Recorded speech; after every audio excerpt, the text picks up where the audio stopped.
Hello students, હું છું હિરણ રાજગુરુ અને આજે આપણે જોવાનું છે બીકોમ સેમ 3નું બિઝનેસ એકાઉન્ટિંગ 3. એમાં આપણે યુનિટ નંબર 3 કૃષિના હિસાબો જોઈ રહ્યા છીએ. આજે આપણે એમાં નવેમ્બર 2023માં પૂછાયેલા દાખલા જોવાના છે. બરાબર, દાખલા એટલા માટે કે જે નવેમ્બર 2023માં પહેલો દાખલો પૂછાઈ ગયો છે. બરાબર છે, એ સેમ ટુ સેમ આપણે જે 2019નો દાખલો હતો, બરાબર છે, ઉદાહરણ 9, એ સેમ ટુ સેમ દાખલો છે એ આપણે પૂછાયેલો છે અને પૂરેપૂરો આપણે સમજેલો છે.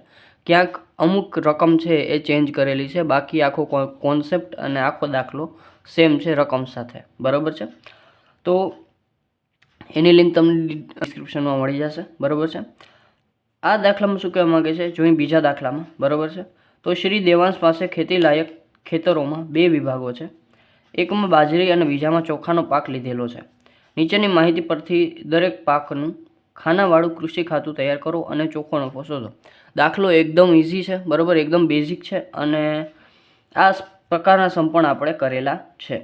તો શું છે તો કે વિગત બાજરી ચોખા આપણને આપેલો છે અને શરૂઆતનો સ્ટોક આપ્યો છે, બિયારણ, ખાતર અને રસાયણ ખરીદી આપી છે અને તૈયાર માલનું વેચાણ આપ્યું છે. જમા બાજુ જમીન મહેસૂલ, પાણીનો ખર્ચ, વીમા પ્રીમિયમ, ટ્રેક્ટર ભાડું, ઘાસનું વેચાણ, અંગત ઉપયોગ માટે રાખેલો પાક. જમા બાજુ સોરી પણ આ બધી વિગત જ આપી છે તમને, ઉધાર જમા જેવું કાંઈ છે નહીં. બરાબર છે, એક વસ્તુ ધ્યાનમાં રાખવાની છે. સામાન્ય વિગત છે આપણને છે શરૂઆતનો સ્ટોક કપાસ ઘાસનો આપ્યો છે, ખરીદી આપી છે કપાસ અને પરચુરણ માલ.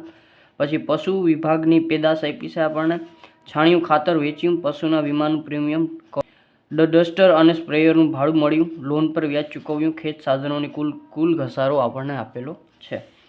વધારાની માહિતીમાં આપણને આખો સ્ટોક આપ્યો છે બાજરી અને ચોખા. બરાબર છે, એમાં બિયારણ, ખાતર, રસાયણ અને ખેત પેદાશ. બરાબર છે, પછી આગળ છે આપણને બીજી વધારાની માહિતી આપી છે કે ચોખાના ખેતરના શેઢે જાંબુના ઝાડ હતા, જેનો પાક ₹12,000 ઉચકમાં આપ્યો છે. ખેતરમાં 4 સાથી કામ કરે છે, જેમાંથી 3 ચોખાના ખેતર વિભાગ માટે અને 1 બાજરીના ખેતર વિભાગ માટે છે.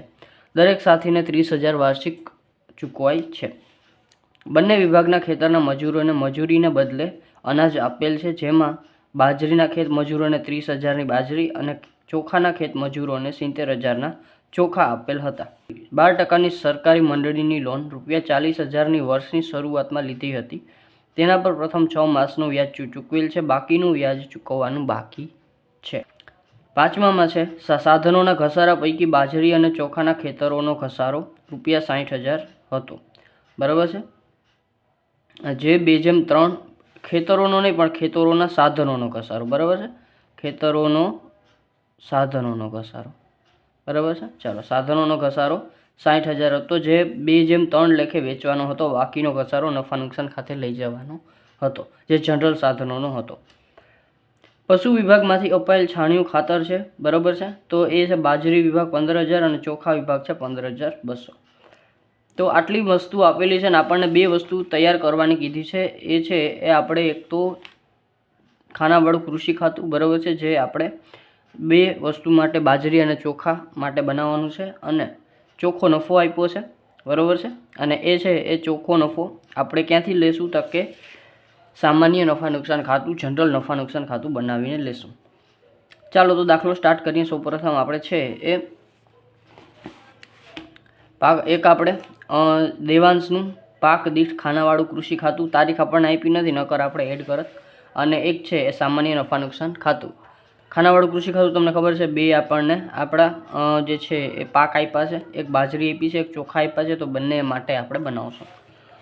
ચાલો, તો સૌપ્રથમ આપણે છે એ ઘસારાની એક નોંધ આપી છે. બરાબર, કે ઘસારો છે એ આપણે બાજરી અને ચોખાના ખેતરો માટે અલગ આપ્યો છે અને સામાન્ય જે જનરલ આપણા સાધનો છે એના માટે પણ અલગ આપ્યો છે. બરાબર, તો જ્યાં ઘસારો આપ્યો છે ત્યાં હું જરાક જે છે એ ડોટમાં નાખી દઉં. અહીંયા આપણને ખેત સાધનોનો કુલ ઘસારો આપ્યો છે. બરાબર, તો અહીંયા હું એક ડોટ નાખી દઉં છું, એટલે આપણે જ્યારે અહીં પહોંચશું ત્યારે આપણને ખબર પડશે સાધનો ઉપર ઘસારો છે.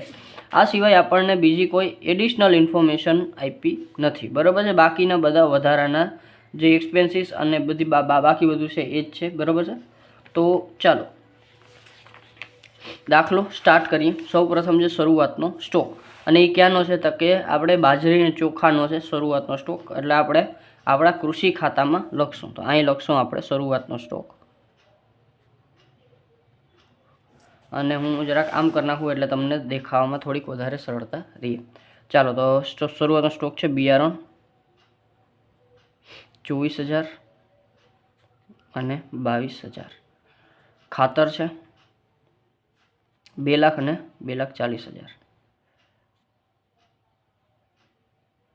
બરાબર છે. અને રસાયણ છે એ 24,000 અને 26,000. બરાબર. પછી ખરીદી આપી છે અને ખરીદી એ આપણને પર્ટિક્યુલર જે પાક છે આપણો એની જ આપી છે. તો અહીંયા આપણે ખરીદી બરાબર છે બિયારણ 1,60,000 અને 2 લાખ. પછી ખાતર આપ્યું છે એ પણ 40,000 અને 60,000. રસાયણો આપ્યા છે અને એ 8,000 અને 6,000. ચાલો આ વસ્તુ ક્લિયર થઈ ગઈ. પછી તૈયાર માલનું વેચાણ આપ્યું છે. તો તૈયાર માલનું વેચાણ આપણે ક્યાં લખશું? તો કે હવે આપણને પાક દીઠ આપ્યું છે તો એ આપણે અહીંયા લખશું તૈયાર માલનું વેચાણ જમણી બાજુ. કેટલું આપ્યું છે? તો કે એ આપ્યું છે 9,70,000 અને 10,90,000.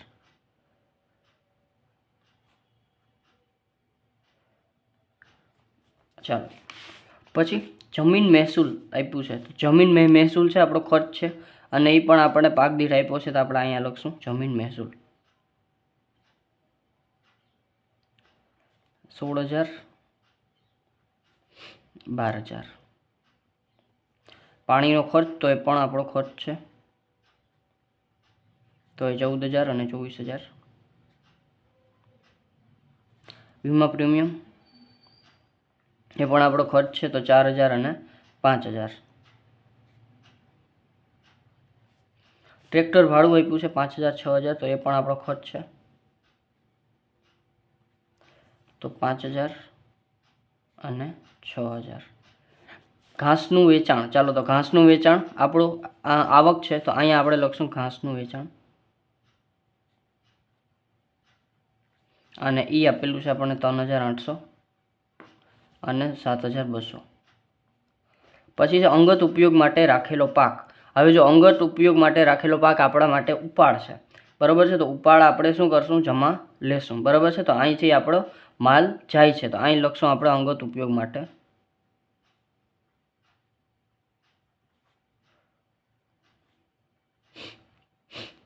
રાખેલ પાક અને એ છે 38,000 અને 50,000. બરાબર. અને એક જાતનો તમે ઉપાડ કહી શકો બરાબર છે. ચાલો આ ઉપાડ આવી ગયો. પછી આપણે સામાન્ય વિગતોમાં જાય. આ વિગતોનું કામ પૂરું થઈ ગયું. આ વિગતમાં જાય સામાન્ય વિગતો. તો સામાન્ય વિગતો જનરલ હોય અને એ આપણે સામાન્ય નફા નુકસાન ખાતે મોટા ભાગે આવતી હોય છે અને અમુક વસ્તુ જો આપણે ડિસ્ટ્રીબ્યુટ કરવાની થશે ખેતરો વચ્ચે તો આપણે કરી નાખશું બરાબર છે. ચાલો તો પેલા આવશે શરૂઆતનો સ્ટોક. તો અહીંયા આપણે જનરલમાં લખશું શરૂઆતનો સ્ટોક કપાસ અને ઘાસ 26,000 12,000 અને ટોટલ આપેલો છે આપણને 38,000. ચાલો પછી ખરીદી છે કપાસ અને પરચુરણ માલની. તો અહીંયા આવશે ખરીદી એની નીચે જ કપાસ અને પરચુરણ માલ તો એ 50,000 અને 24,000. ટોટલ આપણે 74,000 બાર લખી નાખીએ 74,000. પશુ વિભાગની પેદાશ. ચાલો પશુ વિભાગની પેદાશ. પેદાશ મતલબ ઉત્પાદન. ઉત્પાદન આવ્યું હોય તો આપણે જમા બાજુ આવે તો અહીં લખશું આપણે પશુ વિભાગની. અહીંયા એક લીટી કે 2 લીટી મૂકી દઉં છું બરાબર. અહીંયા આપણો નફો આવશે પશુ વિભાગની પેદાશ બરાબર. એમાં દૂધ અને ઘી તો 1,36,000 અને 1 લાખનું દૂધ છે અને 36,000નું ઘી છે. ચાલો તો 1,36,000 આવી ગયા. પછી છે છાણિયું ખાતર વેચ્યું 16,000 રૂપિયામાં બરાબર છે. તો હવે છાણિયું ખાતર આપણે વેચીએ છીએ આપણી આવક છે તો અહીં લખશું છાણિયું ખાતર વેચાણ બરાબર. તો અહીંયા આવશે 16,000 નફા નુકસાન ખાતામાં. પશુના વીમા પ્રીમિયમ, બરાબર છે, પશુના વીમાનું વીમા પ્રીમિયમ. તો પશુના વીમાનું વીમા પ્રીમિયમ આપણા માટે ખર્ચ છે, તો અહીં લખશું પશુના વીમાનું પ્રીમિયમ, બરાબર છે. તો એ છે 10,000 રૂપિયા આપણા માટે અહીંયા ખર્ચ. ડસ્ટર અને સ્પ્રેયરનું ભાડું મળ્યું મીન્સ કે આવક છે, તો અહીં લખશું ડસ્ટર જમા બાજુ અને સ્પ્રેયરનું ભાડું મળ્યું, બરાબર. અને એ છે આપણી પાસે 2,200. લોન પર વ્યાજ ચૂકવ્યું. ચાલો, તો લોન પર વ્યાજ ચૂકવ્યું આપણો ખર્ચ છે, તો અહીં લખશું લોન પર વ્યાજ ચૂકવ્યું અને એ છે 2,400, બરાબર છે. ખેત સાધનોનો કુલ ઘસારો. હવે જો કુલ ઘસારા ઉપર આપણને નોંધ આપી હતી, બરાબર.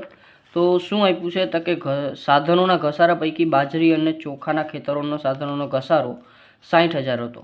હવે ટોટલ ઘસારો છે આપણી પાસે 90,000 અને એમાંથી 60,000 હતો ને એ આના બેના ઇન્ડિવિજ્યુઅલ હતા, બરાબર છે. અને બાકીનો ઘસારો હતો જનરલ હતો, બરાબર છે, જે સામાન્ય નફા નુકસાન ખાતામાં નાખવાનો હતો.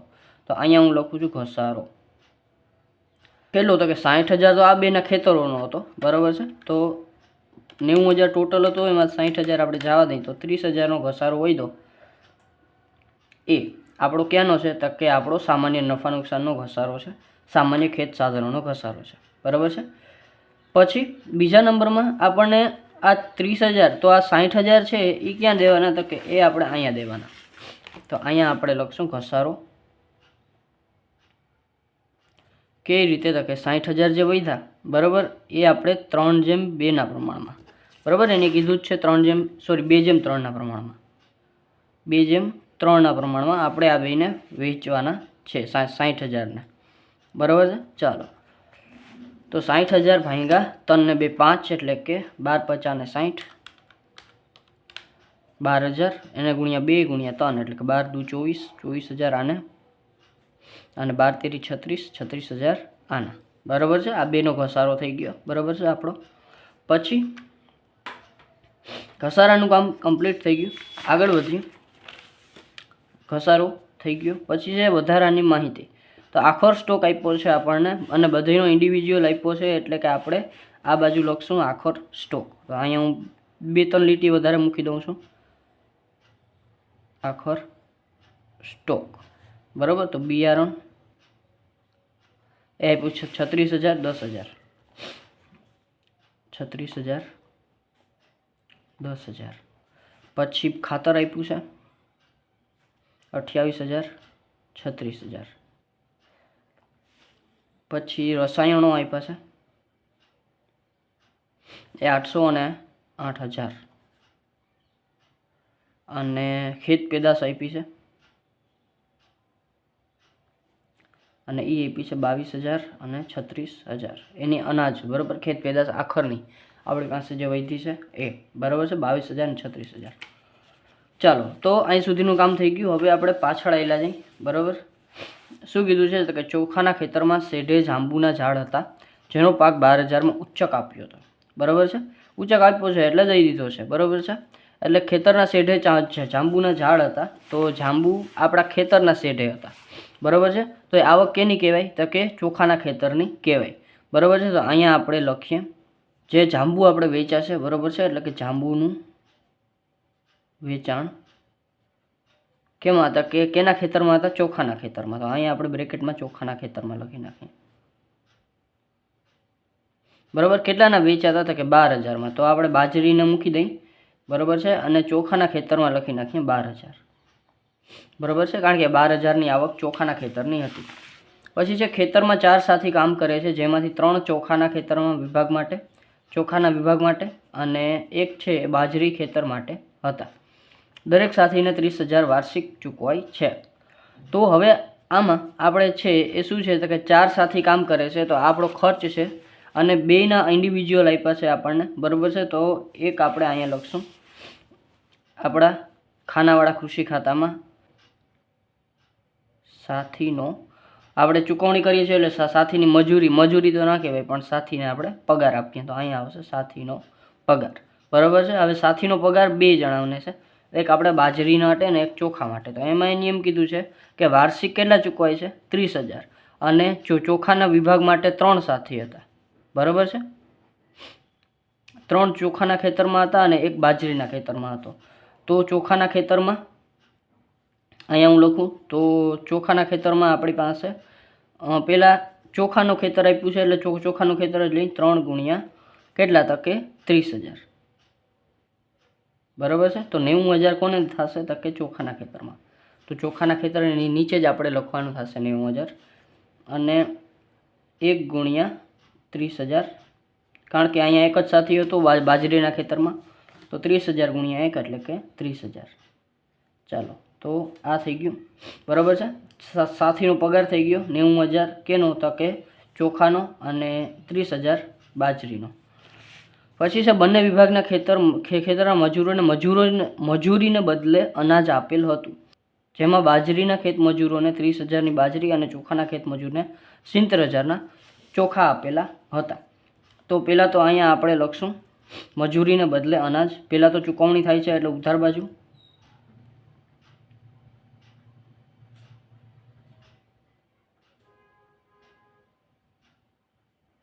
બરાબર છે. તો અહીં ખાલી મજૂરી લખો તોય ચાલે, મજૂરીને બદલે અનાજ લખો તોય ચાલે. તો બાજરીના ખેત મજૂરને 30,000 આપ્યા હતા અને ચોખાના ખેત મજૂરને 70,000 ચોખા આપ્યા હતા, 70,000ના, બરાબર. હવે આની ક્રોસ એન્ટ્રી એ થશે, બરાબર. જમા ખર્ચી વ્યવહાર છે. તો આ છે એ અનાજ આપણે આપીએ તો આપણો ખર્ચ છે એટલે આપણે અહીં લખ્યા, બરાબર. અને એક આપણું અનાજ જાય છે એટલે જમા બાજુ આપણે લખવું પડશે. તો અહીં લખશું મજૂરી બદલે આપેલ અનાજ કેટલું છે? તો કે 30,000 અને 70,000, બરાબર. કારણ કે આપણું અનાજ જાય છે એટલે આપણે જમા બાજુ આપશું. ચાલો, પછી 12%ની સહકારી મંડળીની લોન ₹40,000ની વર્ષની શરૂઆતમાં લીધી હતી. તેના પર પ્રથમ 6 માસનું વ્યાજ ચૂકવેલ છે, બાકીનું વ્યાજ ચૂકવવાનું બાકી છે. હવે જો એક વસ્તુ આવી કે એક આપણે જે વ્યાજ ચૂકવ્યું હતું, જો લોન પરનું વ્યાજ ચૂકવ્યું એવું આપણે આપ્યું હતું, બરાબર છે. લોન પર વ્યાજ ચૂકવ્યું 2,400. તો એ છે એ આ સરકારી મંડળી જે આપણે છે એ પૈકીનું જ વ્યાજ છે. 40,000 એને ગુણ્યા કેટલા ટકા? તો કે 12% છે. એટલે વર્ષનું આપણે 4,800 વ્યાજ ચૂકવવાનું થાય, બરાબર છે. પણ અહીં લોન પર વ્યાજ ચૂકવી દીધું છે કેટલું? તો કે 2,400 અને વર્ષ દરમિયાન હજી આપણે કેટલું ચૂકવવું પડશે? તો કે હજી આપણે 2,400 વ્યાજ ચૂકવવું પડશે, બરાબર છે. કારણ કે 4,800 વ્યાજ હતું અને 2,400 આપણે વર્ષ દરમિયાન ચૂકવ્યું અને વર્ષ દરમિયાનનો જ આ ખર્ચ છે, આપણા વર્ષનો જ ખર્ચ છે, બરાબર છે. તો આપણે એને ચૂકવવાનું બાકી વ્યાજ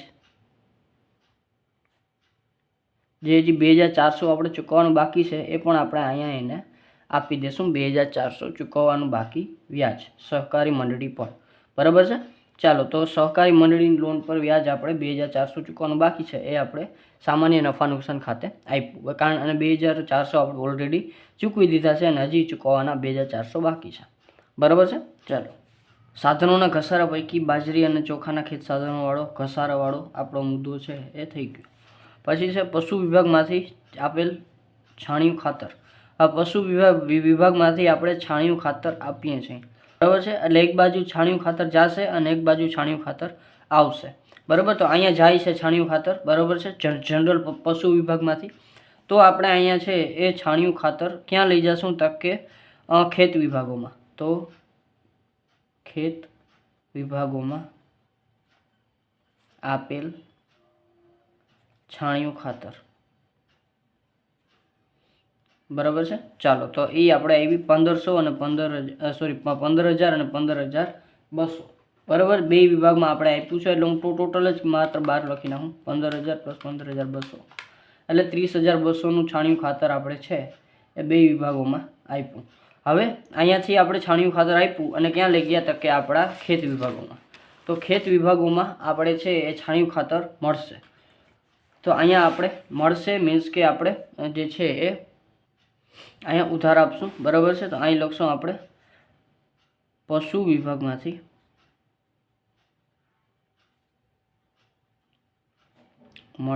મળેલ અથવા તો જે છે એ લાવેલ, બરાબર છે. મળેલ અથવા તો લાવેલ જે લખો તે બરાબર છે. લાવેલ છાણિયું ખાતર બરાબર છે. તો એ 15,000 અને 15,200. 15,000 છે બાજરી વિભાગમાં, 15,200 છે એ આપણા ચોખા વિભાગમાં. ચાલો હવે આ છેલ્લો આવડો મુદ્દો હતો અને એ પણ થઈ ગયો છે બરાબર. તો હવે આપણે આપણા ખાતા છે એ બંધ કરી લઈએ બરાબર છે, અને જે વસ્તુ આવતી હોય એ આપણે મેળવી લઈએ. ચાલો તો આવી ગયું કેલ્સી બરાબર. ટોટલ કરી નાખીએ, પેન બદલાવી નાખો. ચાલો 10,90,000 સોરી 10,90,000, 7,200, 50,000, 12,000, 70,000, 10,000, 36,000, 8,000, 36,000. ચાલો તો એ 13,19,200. તો અહીંયા આપણે લખશું ટોટલ 13,19,200. પછી આમાંથી આપણે ચોખા માઇનસ કરશું 22,000, 2,40,000, 26,000,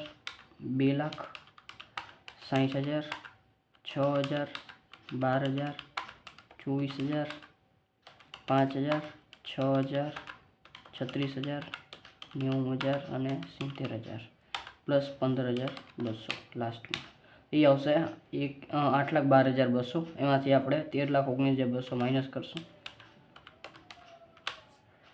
તો એ આવશે આપણી પાસે 5,07,000. તો અહીંયા આપણે લખી નાખશું ચોખ્ખો નફો, જે આપણે ક્યાં લખશું? સામાન્ય નફા નુકસાન ખાતે બરાબર છે. આ છે એ આપણે ખાનાવાળું કૃષિ ખાતું છે અને અહીંયા આવશે ચોખ્ખો નફો. ચોખ્ખો નફો અહીંયા જ લખી નાખીએ. કેટલું છે? 5,07,000. તો અહીં લખી નાખશું આપણે 5,07,000. ચાલો આ ચોખ્ખો નફો અને અહીંયા ટોટલ લખી નાખશું 13,19,200.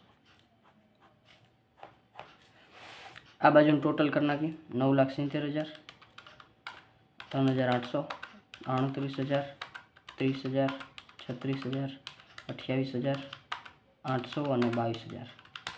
એટલે એ આવશે 11,28,600. અહીં લખી નાખશું 11,28,600. એમાંથી આપણે આ બધું માઇનસ કરી નાખશું. 24,000, 2,24,000 પાછા બરાબર, 1,60,000, 40,000, 8,000, 16,000, 14,000 plus 4,000 plus 5,000 plus 24,000 plus 30,000 plus 30,000 plus 15,000. તો એ આવશે 5,94,000 અને એ આપણે માઇનસ કરશું 11,28,600માંથી. તો એ આવશે 5,34,600 અને એ આવશે આપણો ચોખ્ખો નફો બીજો 5,34,600 ચોખ્ખો નફો અને 11,28,600 આપણો ટોટલ બરાબર છે. તો આ બે આપણા ચોખ્ખા નફા આવ્યા. તો ચોખ્ખા નફાને આપણે સામાન્ય નફા નુકસાન ખાતે લઈ જશું બરાબર છે. તો અહીંયા આપણે લખશું જે છે એ ચોખ્ખો નફો બરાબર, જે કૃષિ ખાતેથી લાવ્યા બરાબર છે. તો ડાયરેક્ટ હું એનો પ્લસ જ કરી નાખું છું અને એડ કરી નાખું છું બરાબર. આમ તો આપણે અલગ અલગ લખવું પડે, જગ્યા નથી એટલે ટોટલ કરી નાખું 5,34,600 પ્લસ 5,07,000 બરાબર. તો ટોટલ થશે 10,41,600. તો અહીં લખી નાખશું 10,41,600. તો ટોટલ કરી નાખીએ બરાબર અને જોઈએ હવે કઈ બાજુ વધારે આવશે. લગભગ તો 10 લાખ છે એટલે આ બાજુ ઓછું અને આ બાજુ વધારે જ આવશે. 10,41,600 પ્લસ 1,36,000 પ્લસ 16,000 પ્લસ 2,200 પ્લસ 30,200 એટલે એ આવશે 12,26,000.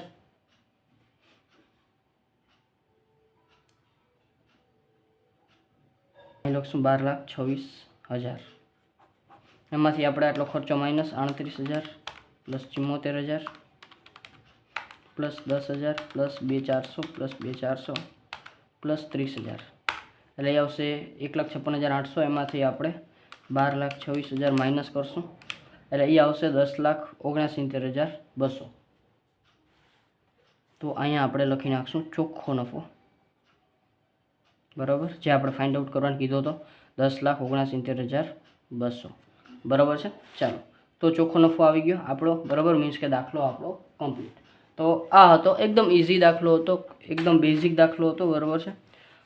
જે 2023માં પૂછાઈ ગયો હતો, મેં તમને કીધું એ પ્રમાણે પહેલો દાખલો છે એ તમને ડિસ્ક્રિપ્શનમાં લિંક મળી જશે. 2019માં પૂછાયેલો ઉદાહરણ નંબર 9 છે, બરાબર છે. છતાં કાંઈ પણ જાતનો જે 9 જેવો છે, બરાબર, એમાં 1-2 જે છે એ રકમમાં ચેન્જ કરેલી છે, બરાબર, પણ એ કંઈ આપણે ધ્યાનમાં દેવાની જરૂર નથી, બરાબર. તમે મેથડ જોઈ લેજો, અને ખાલી 1-2 રકમ માટે આપણે અલગથી દાખલો કરવાની જરૂર નથી, બરાબર છે. બાકી બધી રકમ સેમ જ છે, બરાબર. છતાં કાંઈ પણ ડાઉટ રહી જાય તો મને કોમેન્ટ બોક્સમાં જરૂરથી પૂછી લેજો. અને જો વિડીયો ગમ્યો હોય તો લાઇક, શેર અને સબસ્ક્રાઈબ ચેનલને જરૂરથી કરી નાખજો, જેથી કરીને આવતા વિડીયોઝ તમને સરળતાથી મળતા રહે. Thank you.